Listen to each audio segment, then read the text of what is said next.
everybody, I'm Beebs Kelley. Welcome back to another video. Thank you so much for being here with me. Today is going to be a lot of fun. We're taking a look back at some wedding dresses that we have never covered on this channel before, but we're also taking a look at your polls. The response to the Meghan Markle wedding discussion was huge, and you guys have a lot of opinions on it. So it's time to tally them up and see what you guys think would have made that dress a little bit better. So many people saw a connection between Princess Angela of Liechtenstein's dress and Meghan Markle's dress. Now I see some similarities too, especially with that unique neckline that she had, but obviously Meghan Markle's neckline was a lot more dramatic.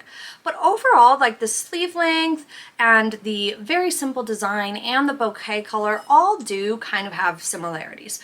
But that's not the only dress that seems to look a little bit similar. Some other famous wedding dresses and how they compare to Meghan Markle's in their similarities of this sort of modern and simplistic approach.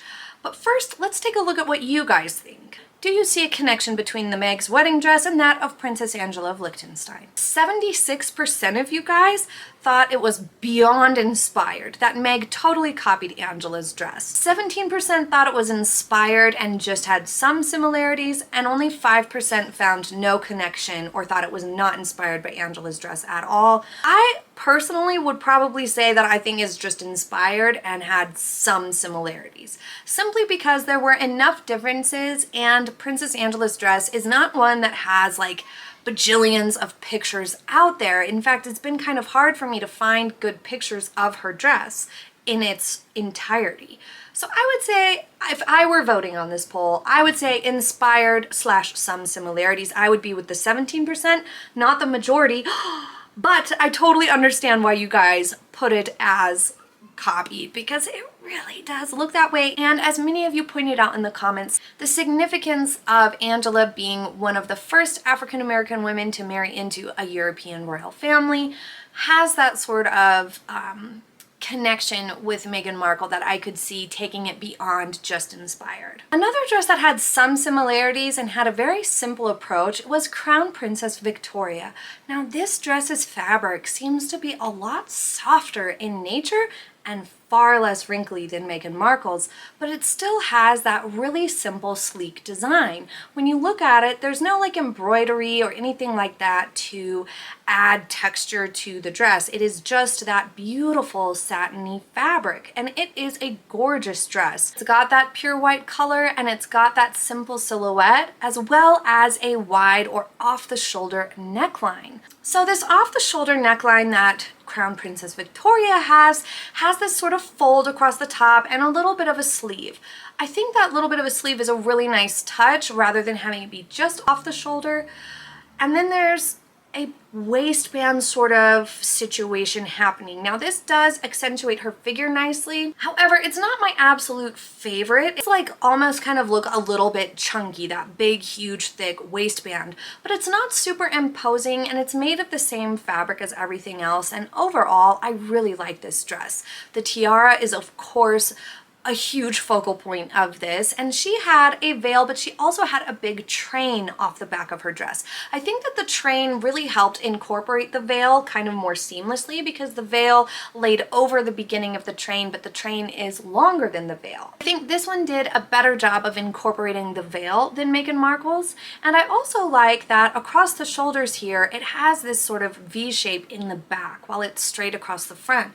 I think that's also very, very flattering. I thought that Meghan Markle should have added some sort of a V-neck type situation, something to break up that really straight, harsh line that just kind of accentuated the boxier shoulders. As a sign of equality, according to Swedish custom, the bride and groom must walk down the aisle together. However, Victoria demanded to have her father walk her down the aisle at her wedding, which is customary in many modern cultures. But Swedish media reported this at the time of the bride wanting her father to give her away as property, and the Archbishop even released a statement. Being given away is a new phenomenon which occasionally occurs in the Church of Sweden. I usually advise against it, as our marriage ceremony is so clear on the subject of the spouse's equality. The couple know where I stand on this matter. The king was leading the heir to the nation's throne, to the altar, and to the man who has been accepted. Her wedding gown features an A-line skirt, an off-the-shoulder neckline, and a V-shaped back. It was made of Duchess silk satin in a cream color and fastened with silk-covered buttons in the back with a V-shaped opening where the rounded collar had been turned down all the way around. Victoria's waist was emphasized with a sash in the shape of a cummerbund, and it appears that the sash was perhaps detachable from the dress. They spent a lot of time throughout the day, so the short sleeves were ideal for staying modest in the church as well as for the warm June weather. The skirt itself had a brief train that was manageable for dancing at the reception, and she donned the customary Swedish wedding veil. The lace veil of Queen Sophia was originally worn in 1932, and Queen Sylvia wore it for her wedding in 1976. She donned a garment with a 5-meter train that was fastened at the waist, and the same gold tiara that Queen Sylvia wore to her wedding in 1976. What spectacular history. And I asked you guys what you thought about this in this poll. Which alternative dress here would you have chosen for Meghan? We have a V-neck line with draping and an A-line skirt, and this dress has the long sleeves similar to Meghan Markle's choice, and it has a very simple structure to it. There's no other embroideries or fabrics. It does have a scalloped edge, which I think would have helped to tie the veil in a little bit better.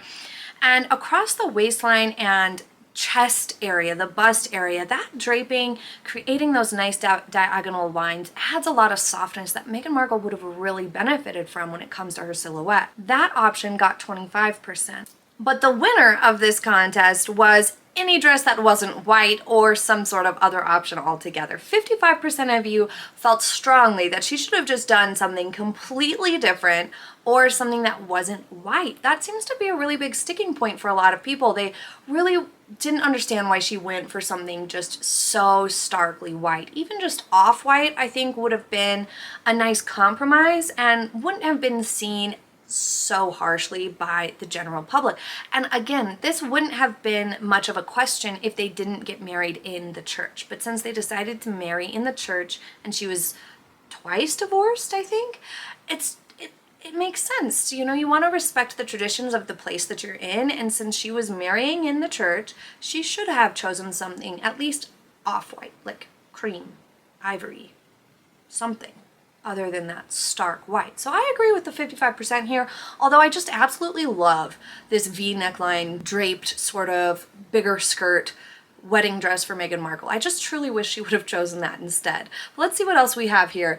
The boat neck, but still having all lace, nice slim skirt, was 13%. Now this is the dress that I think is most similar to the dress that Meghan Markle wore because it has the boat neck and it has the longer sleeves and it has a really simple slim silhouette. There's nothing, you know, no sort of big flare to the skirt or anything like that. It's a very streamlined dress, but it has lace all over. It has sheer lace across the sleeves and then it's a lace overlay everywhere else. This option certainly would have tied the veil in better for Meghan Markle, and it would have been easy to add like an ivory or an off-white or even a champagne color underneath the lace and let the lace still be white. So she could have had a compromise there in which she still incorporated white lace, but a different color for the dress underneath that would have shown through still to some degree. That could have been really, really pretty. But anyway, given that this one was the most similar to Meghan Markle's, I included it in the poll, but it only got 13%. But coming in at only 6% was a round neckline, incorporating some lace and just more skirt overall. This dress, I don't think, was quite as flattering for Meghan Markle's body type. It didn't have sleeves, and it was just a little bit more basic, as well as the skirt looking a little bit closer to Catherine, Princess of Wales's dress. So this one lost in the polls, but let's see what you guys had to say in the comments. This user said, I think she was trying for classic elegance, but missed the mark and got everything wrong. The whitest white, heavyweight fabric gown was ill-fitting, the veil too long and didn't go with the dress, the messy hair, etc. There's so much she could have done to be absolutely stunning. A good start would have been using a British designer. She was never into being integrated into the royal family at the very start. An ivory satin gown would have been timeless and lovely on her if it worked with her body type instead of against it. Why does she always seem to sabotage herself? It's completely true. Something of that nature would have been so much better. I truly think that something satiny and just completely off-white, champagne color, something like that, would have endeared her to the public so much more just by showing that degree of respect for the church, for the family, for the queen. And again, of course, I agree, British designer would have been huge. I also agree with this person who said that Meghan never would wear lace, a full skirt, or ivory because Catherine wore those. Meghan's gown was a statement against the classic bridal look, and its simplicity was kind of suitable since this was her second wedding. As such, this was her chance to make a grand statement about the fresh, exciting new designs second-time brides could wear. Camilla's gold outfit and her beautiful hat were brilliant choices and befitting of an older divorced woman. If Meghan had ventured into color and texture, it would have been such an iconic fashion moment. It was the stark white and the veil that sank Meghan's look, along with the dewy, barely there makeup and natural hair, as if she wanted to erase her age, maturity, and history, when it really just like she was pretending to be something she wasn't. I completely agree. This is true. It would have been so iconic and such a big deal and such a statement had she done something really unique in a beautiful way.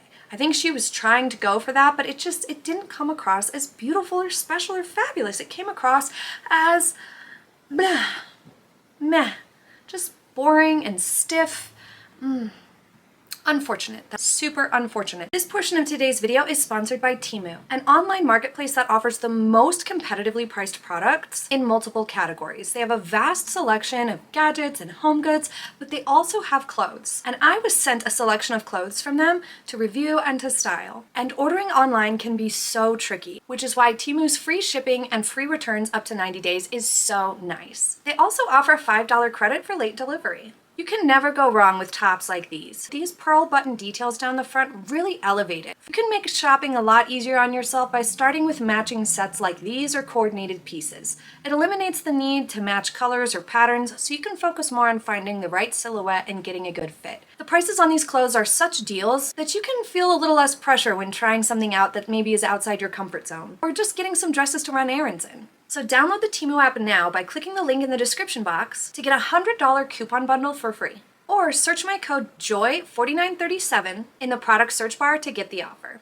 Thank you so much for your time. Let's take a look at another dress that has some similarities to Meghan Markle's, but honestly, this one's quite different. Crown Princess Mary. This was a beautiful dress, especially from the waist up. I absolutely love the fit of this. Across the bodice and showing off that thin waistline of hers just looks spectacular. The paneling of the skirt here and the draping of the skirt is not my absolute favorite. I completely get where the designer was going with it, and it does have a beautiful effect. However, it's just not my favorite. I feel like it would be better if those folds and that draping was more just on the back half of the skirt and the front had something else going on, or just one piece of fabric across perhaps would have been nice, because it does just look a little bit divided across those front panels. However, I don't dislike it. I think it's very beautiful and very unique. I absolutely love how her train and her veil are well incorporated.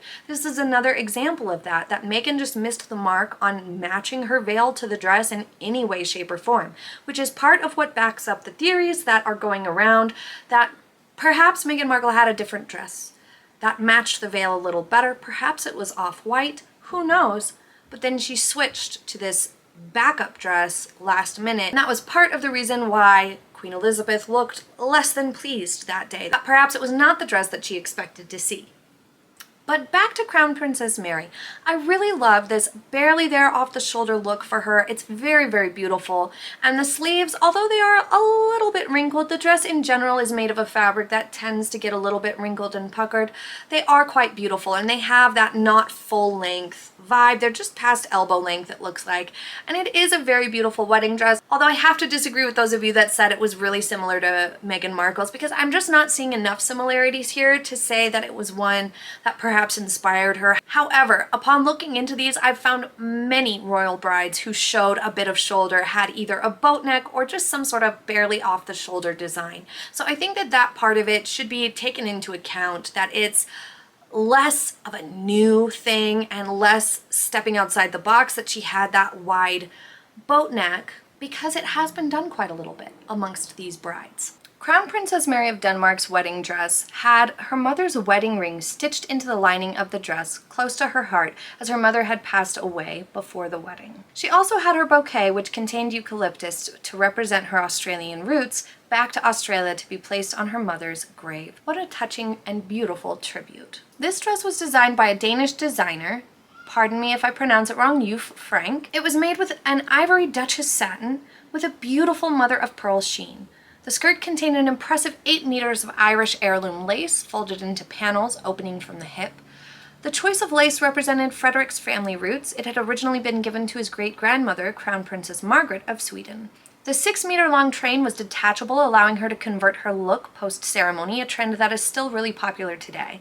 And she paired her dress with Crown Princess Margaret of Sweden's veil, which had been passed down to the family, but Mary was the first in-law to ever wear it. It was attached to a tiara, which was a gift from her new mother and father-in-law. She is an absolutely beautiful bride. I think if Meghan Markle would have had a little bit more of those seams and detailing across the bodice and more flair to the skirt the way that Crown Princess Mary did, it would have helped her so much. Having more in that skirt, a little bit more volume, is exactly what she needed to balance her shoulders. So if she would have taken a note out of Crown Princess Mary's book, it would have worked out a lot better for her. Next, I asked you guys, which of these alternatives or adjustments do you think could have saved Meghan's wedding dress? So I asked you guys if adding some lace either all over or just like on the top, for example, across the boat neck area, or adding a cowl style neckline, something a little softer and drapey across the front rather than a boat neck. Using an alternative fabric to the one that Meghan Markle did that was so stiff in its appearance, something like satin, for example, that was more drapey, or adding fullness to her skirt, or just changing the neckline to a V-neck. I asked you guys which of these options would be the best fix if we could just pick one thing to fix the dress, and 46% of you said fullness in the skirt and or a V-neck. Changing that neckline would have had such a huge impact to the dress. It would have taken away from the shoulders, broad shoulders look that she went for, and it would have balanced things out a lot more. Fullness in the skirt, even without changing the boat neck, would have also done the same thing as we just saw with Crown Princess Mary's dress as an example. Coming in second place, you guys chose an alternative fabric choice like satin. At 20% of you thought that. I completely agree. I think that the stiff fabric of Meghan Markle's dress was one of the biggest mistakes made. It literally looked like it was stiffly hanging there, almost like a piece of cardboard. There has been so many comments about the stiffness of that fabric and what it reminds you of. Coming in at 18%, just barely in third place, is adding some lace somewhere. I think a lot of people thought that adding some sort of lace across the top where the boat neck comes across, but there's lace like up here, perhaps even the lace completely covering her shoulders, would have been a nice adjustment to the dress and softened this area. I'm completely for adding something soft around the neckline of a bride. You want the attention up at your face. She has this gorgeous tiara on. It's your special day. You want your smile and everything to look lovely and romantic. I mean, a wedding is supposed to be romantic, right? So having something soft up here, I think, is essential in brides. Honestly, have this straight, harsh line of that wedding dress just had nothing soft. It brought nothing romantic to the look. It was just harsh, harsh, harsh, harsh. 15% of you said a cowl style neckline. Now, I think that this would have been the easiest adjustment to make, leaving the rest of her dress alone. Just switching that boat neck to a cowl would have been the simplest way to adjust the dress and have a huge and dramatic impact. But of course, adding fullness to the skirt would have been almost just as easy. I mean, sticking some more volume in there would have made a big difference too. If you haven't voted on these yet, be sure to go back. It's on the community tab in my page. You can just scroll through and make sure you voted on them all. So before we get back to a couple of those royal brides, I would like to take a look at Nicola Peltz's wedding dress. She married Brooklyn Beckham like a year or two ago, and there was quite a little bit of drama surrounding their wedding, but she also had a very simple, modern wedding dress made. This has such a simple silhouette. It is so plain and sleek in the dress, but she has this huge and elaborate veil. Now, who else did we see do this same thing? Having a super plain, sleek wedding dress with a very elaborate and delicate veil? Meghan Markle. But there is a huge difference here. Nicola Peltz went for wide straps and a square neckline, but sleeveless. So she just has these straps off of this square neckline here. It's a very, very beautifully done, very well made. This is a dress that has been tailored to perfection. But then she has lace opera gloves. These gloves come all the way up, they are all lace, and it ties into the wedding veil perfectly. absolutely matches seamlessly and beautifully. While this isn't necessarily my personal favorite wedding look of all time, it is gorgeously done and fits together nicely. This is how you incorporate different types of textures in a look. She has no other textures on her dress. However, her train is nice and long in comparison to the veil. They match really, really nicely. And she brought those lacy opera gloves in that match that veil perfectly to frame her dress and tie it into the veil. If that were not there, this would not have worked the exact same way that Meghan Markle's dress did not work with the veil. As far as Nicola Peltz's wedding dress in general, it looks very, very beautiful, but I absolutely hate the platform shoes she's wearing. They're super weird. A really weird choice for a wedding dress. They're square-toed and platform and just odd. Why not wear something, I don't know, a little more delicate with that wedding dress? I mean, I get it. She's like, you know, making a fashion statement, but I just don't like those shoes with this wedding dress. But otherwise, it's tied together really nicely. You can also see the train on these ladies' dresses that we've looked at so far more closely matches the veil length. Meghan's veil was absurdly long, and her train on her dress was not in comparison at all. It just didn't match and it just didn't work. As far as this specific dress for Nicola, it looks beautiful for her figure and her body type. She has got this slender, tall body type, so this is a really nice choice for her. I think that the straps don't look like they fit perfectly. It almost looks as if it's not meant to have straps, like it's meant to be strapless. So I wish that there would have been something tied in, or maybe like that they were tapered a little bit to just give a little bit more intention behind the straps, but otherwise it's a very beautiful gown, and again, tailored perfectly in its minimalistic approach. Clearly, she invested the time it takes to have it tailored to perfection and have it work perfectly. Because when you don't, and you have something that's so simple and so plain, then every little detail comes out. Also, clearly, it didn't have any wrinkles in it. I mean, in movement, there's wrinkles, but that's movement. That's not wrinkling of the fabric. Meghan's dress had wrinkles all over the place. So the choice of fabric clearly played into Nicola's working much better than Meghan's. Nicola was wearing Valentino couture, and Peltz's stylist, Leslie Fremar, says the traditional with a twist wedding gown is the most beautiful dress she's ever seen. Peltz's custom wedding look is the culmination of a year's worth of conversations with Valentino's creative directive team, 2 trips to the Rome headquarters, and 2 US fittings. The head seamstress even journeyed to Miami to make sure every detail was immaculate on the big day. They were cherry-picking elements from various sketches, fabrics, and embroideries to create Nicola's dream dress. What began as a highly intricate bridal look changed as soon as the bride tried it on. The simplicity of it was magnificent. We didn't have to overly detail the dress to accomplish the magnitude of it, so we ended up eliminating the embroidery. Instead, they added French lace on handmade gloves and an exquisite train that sits over the gown and decorates it like a work of art. Now, one more dress that I haven't taken a look at before is Crown Princess of the Netherlands, and she had a similar style or approach to her wedding dress as Meghan Markle did. Surprisingly. Now this I think was in the 60s. This has been a long time. But she did long sleeves, very, very plain, not too much volume in the skirt. It's a very simple approach, but it does not have the boat neck or the wide off the shoulder sort of situation. Her veil is much shorter, however, the train of her dress is very, very long. One of the things that made this dress work for her is the texture, and that's why I wanted to feature it in today's video. She has this sort of texture on her dress that's almost looking like lacy. It reminds me of a wedding cake almost, the intricate piping done on a wedding cake, the pattern on this wedding dress here. And it allows for those little flaws in the tailoring or wrinkling or bunching here and there to be camouflaged by that texture.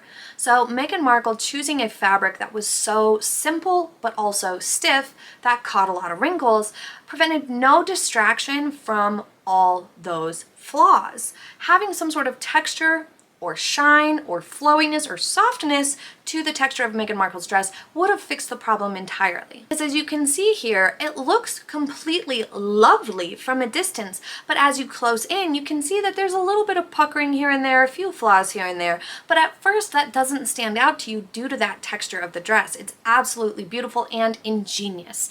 However, Meghan Markle's being so blank, all those flaws stood out that much more. Her dress was made of fabric covered in embroidered daisies. The dress itself featured a scoop neckline, long sleeves, and a fitted bodice which gave way to a full-length, slim-line skirt. Marguerite's train was attached to the shoulders of the gown and was again covered in daisy embellishments, while the bride carried a bouquet made entirely of, you guessed it, daisies, because Marguerite means daisies as well as pearl.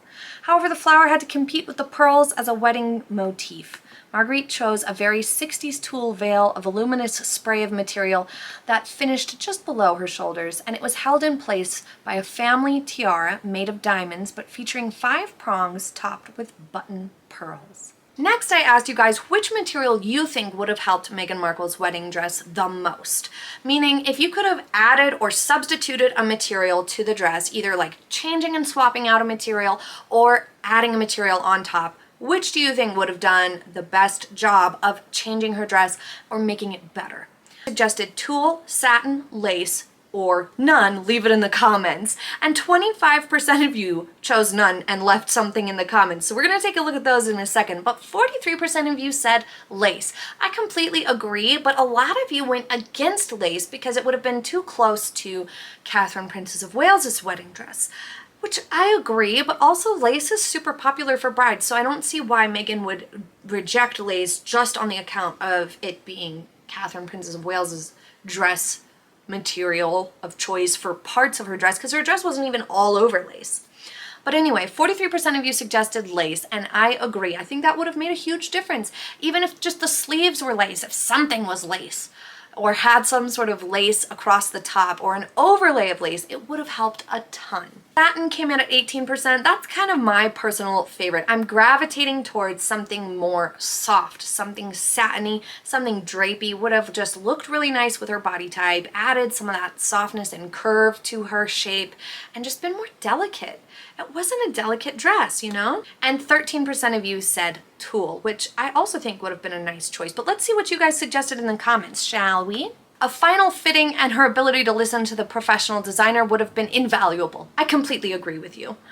Lace would also be pretty, but I chose tulle for 2 reasons. 1, not to emulate Catherine's dress with that beautiful lace that she used. I agree. And 2, tulle would have given her dress more movement and body. This is true. The fact that it was so stiff walking down the aisle and whatnot was just bad. If it had that movement and swishiness of tulle, it would have been great for her figure. In fact, in Suits, her wedding dress had a big tulle skirt, and I reviewed it in my video. I will try to link it for you when I went over her Suits wardrobe. Organza would have improved the design. The silk she chose was thick and kind of heavy, which clashed with her small, sharp, even if broad, bone structure. A crisp, lightweight silk like organza would have been more cohesive with her build while also having movement and drape to add some light softness. I 100,000% agree. It also would have tied the veil in a lot better. But one thing everybody agrees on is that she at least needed more fittings. Next, we're going to take a look at Princess Margaret's dress. Now this came up because I was looking at Crown Princess Margaret of the Netherlands and thought, oh, I've never discussed Princess Margaret's wedding dress. Now her dress was simply beautiful. It has this very narrow V-neck with a ever so slightly high collar, slight puff in the upper part of the sleeves, but nice and fitted down through the rest. And it has this beautiful princess cut where it comes in lovely at her waist and then flares out to this big dramatic skirt. She also has on this huge and fabulous tiara and a beautiful veil. Now I love her wedding dress for her. It's not for everybody, but it is a beautiful dress. Her wedding dress is a very classic silhouette and a very, very classic choice for the time. The volume that it gave in that skirt was so dramatic and gorgeous. The rest of the dress stayed so simple. For her, the approach to the wedding dress was beautiful fabric, nice and simple, dramatic silhouette, which I really like. I feel like lately women have gravitated away from those more dramatic silhouettes and gone with more simple and sleek designs, but I think it's really fun and beautiful and would be great to see more brides go for those dramatic silhouettes where the outline of the dress is something just simply fabulous, voluminous, lots of gorgeous rich fabrics, but with a simpler fabric used, something more plain. I just think it's a beautiful effect. And if Meghan Markle would have done something a little bit more like that with a more dramatic flair to the skirt, even though the fabric was so simple, it would have been a beautiful classic option. Norman Hartnell was the designer of this bridal gown for Princess Margaret. It is elegant, it is simple, and it's a modern looking dress. She got married back in 1960, but this dress still has a modern feel to it even today, which is pretty amazing. This is something that can really only be done when you stay away from like these sorts of stiff or trendy looks, like how Princess Anne had this really high neck Victoriana gown, or Princess Stephanie of Monaco's had this like 70s boho look to her dress. Margaret's gown just kind of stays looking modern and fresh because of its simplicity, I think. Norman Hartnell also made Queen Elizabeth's wedding dress, as well as her coronation gown and this embellished fairy tale dress that she wore for her 19th birthday portrait. So he had been working with these ladies for quite some time, making some spectacular dresses. She asked for something that was unfussy and fitted because she was petite. Something too elaborate would overwhelm her frame, and she knew that. So she asked for a tailored bodice and waist, long sleeves, and a full-length voluminous skirt with a small train, nothing too dramatic or extreme. There were no embroidery or flowers or anything like that on the dress, no motifs. It was just plain silk organza, which makes this dress stand out even more versus those of the other royal brides. It was refreshingly modern and an instant hit among the fashion press at the time, who named it the simplest royal wedding gown in history, which is a beautiful thing if you think about it, because that silk organza fabric is so beautiful, and the silhouette that was created was so beautiful and dramatic, you didn't really need anything else. Now, although it was simple and elegant with her dress, her jewelry and her tiara was much, much more dramatic. She wore the Poltimore tiara, which I think is no longer around. I think that her family auctioned it off, or perhaps it's one of those that we just don't really know where it is. Now, that was a tiara that she had bought herself, which was a little unusual because it was tradition to borrow from the royal collection. But Princess Margaret was doing things her own way with this grand tiara, which has a graduated line of cushion-shaped and old-cut diamond clusters, alternating with a diamond-set scroll motif that is just undeniably regal. If you were around at the time, how did people react to it when it came out? Was it a big deal? Did it seem weird at the time? Either way, looking back on it now, I think it's absolutely beautiful, and I think that if Meghan would have taken some cues from that most simple wedding dress, she would have found that a little bit more volume to the skirt and a slightly more dramatic silhouette that had more balance to it would have been a lot more flattering. That's it for today's video today, you guys. I hope you enjoyed it. A recap of your polls. I will be incorporating some more poll results in an upcoming video because we have done so many of them recently and had such a great turnout on it. You guys seem to really enjoy them, and I enjoy seeing what you think. Thank you so much for being here with me today. I appreciate you so very much. I hope you have a very happy day ahead, and I will see you next time. Bye!